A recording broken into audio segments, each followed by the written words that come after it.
आप देख रहे हैं पुलिस वाला वेब न्यूज और मैं हूं आपके साथ हर्षिता मिश्रा। अदारताल थाना अंतर्गत भल्ला ज्वेलर्स शॉप में एक तांत्रिक साधु का कारनामा सामने आया है। जहां साधु के वेश में आए डकैत ने ऐसा कारनामा किया, सभी हैरत में पड़ गए। जहां शॉप संचालक राजीव भल्ला ने बताया कि वो अपनी शॉप खोल रहा था, तभी एक गेरुए वस्त्र में साधु आया और चाय पीने की बात कही। वहीं अपने कर्मचारी से चाय मंगवाकर साधु को दे दी। जहां चाय पीने के बाद साधु अंदर आकर बैठ गया और उसने आंखों में आंखें डालकर उसे सम्मोहन कर हाथ में पहनी हुई 1.25 लाख रुपए की अंगूठी उतरवाकर निकल गया और आराम से उठकर वहां से चला गया। एक उसका साथी बाहर निगरानी कर रहा था। वहीं जब होश आया तो उसने अपने साथ हुई घटना का पता चला, जिसके बाद थाने में रिपोर्ट दर्ज करवाई गई। वहीं राजीव भल्ला ने बताया कि पूरी वारदात सीसीटीवी कैमरे में कैद हो गई है। जहां पुलिस के द्वारा दुकान संचालक की रिपोर्ट दर्ज करते हुए मामले को गंभीरता से लेते हुए सीसीटीवी फुटेज की मदद से आरोपी तांत्रिक बाबा की तलाश शुरू कर दी है। वैसे तो हमारे शोरूम में जो है किसी भी प्रकार से इस तरह के साधु बाबा को आने देते नहीं अंदर। इन्होंने कुछ ऐसा मायाजाल या जो भी कह लें इस तरह का फैलाया कि पहले बोला कि हमने बोला अभी शॉप खुल रहा है, अभी हम कुछ नहीं कर पाएंगे। बोले हम चाय पियेंगे। हमने चाय के पैसे देने की कोशिश की तो इन्होंने बोला हम पैसे नहीं लेते, हम चाय पियेंगे। हमने अपने एक दूसरे बंदे को बुलाया कि इनके लिए चाय लेके आओ। इन्होंने चाय पी और उसके बाद में जो है ये अचानक से दरवाज़ा खोल के अंदर घुस गए और पानी बोले कि पानी पिलाओ।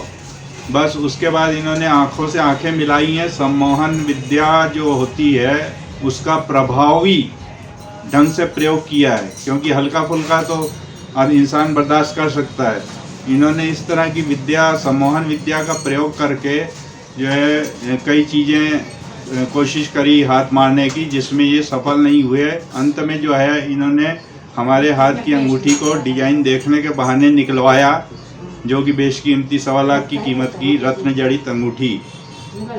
वो निकलवाने के बाद इन्होंने गुटक गए,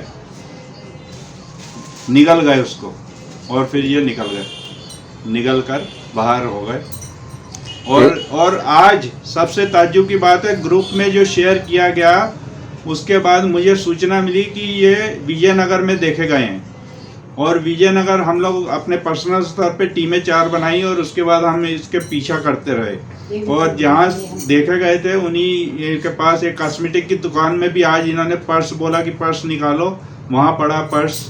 और उसके बाद इन्होंने उसमें रखे जितने 500-500 के नोट थे, 10,000 15,000, वो उसके ले लिए और निकल लिए। इस तरह ये तो प्रकाश में आया अभी। उसके बाद हम निरंतर अभी शाम को लौटे हैं और अभी कोई कार्रवाई मतलब पुलिस की तरफ से अभी कोई एक्शन समझ में आ नहीं रहा है।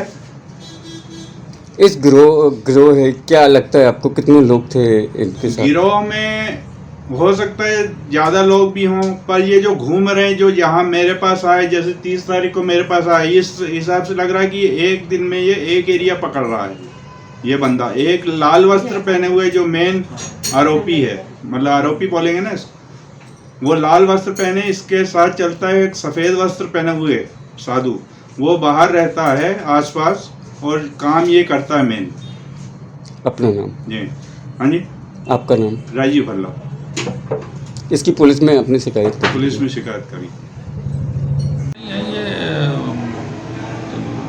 भल्ला ज्वेलर्स जो धनी की कुटिया के पास स्थित है, उनके संचालक ने कल एक लिखित रिपोर्ट को पेश की है कि दिनांक 30 तारीख को जब ये अपने प्रतिष्ठान में बैठे थे, तब एक साधु के वेश में एक व्यक्ति आया और इनसे चाय पीने के लिए बोला। पहले पानी पीने के लिए बोला, उसके बाद चाय पीने के लिए कहा और फिर दुकान के अंदर प्रवेश करके इनसे धन और संपत्ति के बारे में बातचीत करते हुए इनसे कहा कि लक्ष्मी जी दिखाइए। उन्होंने बताया कि लक्ष्मी जी नहीं है हमारे पास। तो जो उन्होंने एक अंगूठी पहनी हुई थी नीलम की, तो बोले ये अंगूठी दिखाइए। तो फिर इन्होंने अंगूठी उतार के उसको दी और ऐसा इनका कहना है राजीव भल्ला का कि वो बाद में वो इन्हें होश नहीं रहा कि वो अंगूठी कहाँ गई, और ये उस पर आरोप लगा रहे हैं कि वो अंगूठी निकल गया है। तो इस बात का एहसास इन्हें उसके जाने के कई घंटों बाद हुआ है। तो इनकी शिकायत पर हम जांच करके अग्रिम वैधानिक कार्रवाई कर रहे हैं।